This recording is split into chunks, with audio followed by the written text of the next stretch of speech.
Forse li ricorderete per The Last Good Day of the Year. Loro sono i CousteauX e dopo 10 anni, più di 10 anni di silenzio, sono tornati con un nuovo disco omonimo. In occasione della serata che hanno fatto al Serraglio qui a Milano, noi li abbiamo incontrati, ci hanno parlato del nuovo disco e questa è l'intervista di Leonardo Foglieri.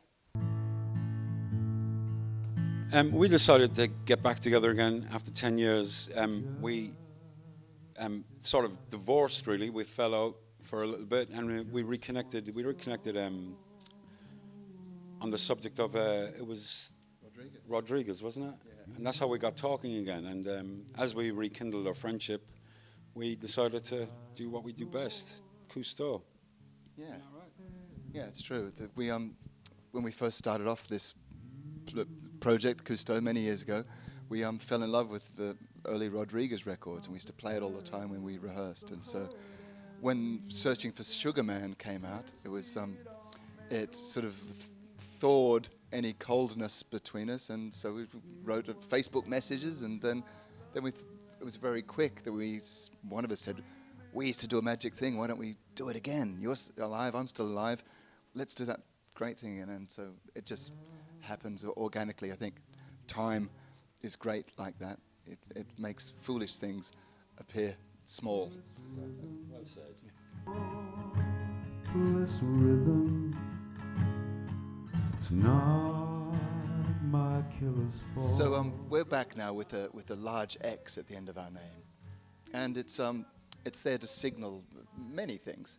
First of all, it's we're rebooted, and it's a different band because we were a 5-piece before, and now we're a 2-piece, and that's a kind of different and cool thing. So we need to honor that.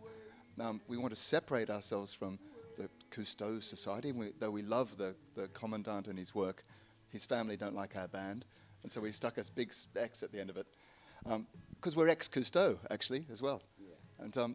And a kiss and a scar kind of suits CousteauX because we're a bit battered, but we're surviving, and you carry the remnants of your battles with you, don't you? And that's certainly our story.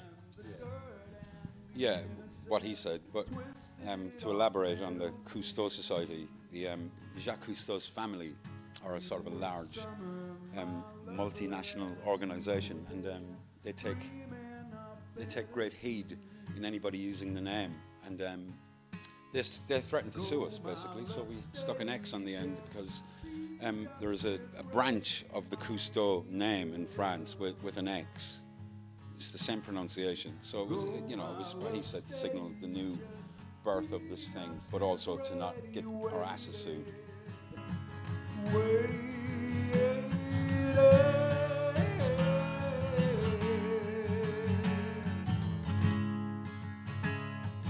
Well, at the first part of this century, as you know, it was a kind of different era, and we stumbled into this sound, really, and stumbled into this band, and we kind of found, through sort of a passion for music and a friendship, something a chemistry that sort of was bigger and better than all the parts.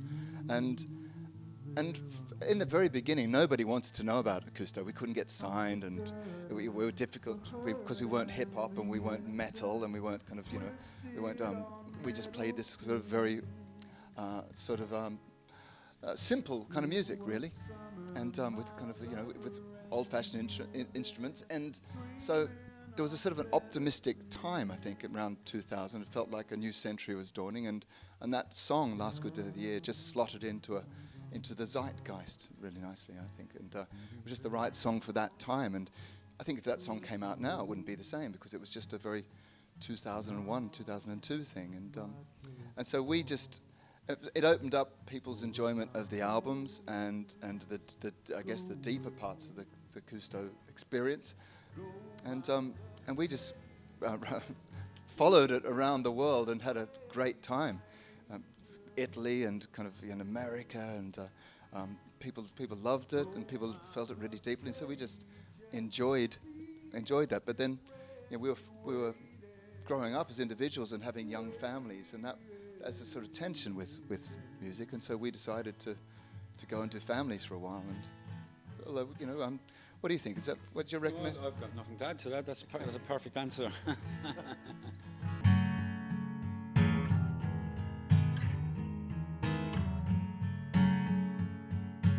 I was introduced to Luigi Tenco by a friend of ours called Anna Piccolo. That's not her name, she's just small. But yeah, she introduced me to Luigi Tenco, and I was completely smitten the minute I heard this man sing, and his writings. And even though I don't speak Italian, you can still feel the emotion behind what he was conveying. And I just think he was one of a kind. I fell in love with him, and I got all his albums. And yeah, he's like a true great, I think, Luigi Tenco. How more people don't know of the guy, it baffles me. You know, he was amazing. Summer's light is fragrant with sense of returning. You relent, you resent. Now Well, we are just reintroducing our way back into the kind of public's consciousness, and it's going to take us a little while longer because we want this music to filter into people's lives. So we're planning touring next year, and this year we're just doing some spot gigs in Italy and London and Portugal, and this is enough. We'd like to play kind of single gigs to kind of lots of people rather than kind of spread it out too thin, because we're busy people at the moment, and trying to work out how to live and jobs and where to live. And Liam lives in Australia, and I live in England, and so we're making it work in our own kind of way. But we want to set it up steadily now this time round. I'd like to try to read your palm. We won't change our name again. I think one change is enough, to be honest. You know, I mean, look, the X on the end is, as I said, it was for the legal reasons. It's pronounced the same. We're Cousteau. We're always going to be Cousteau, and that'll be the end of it.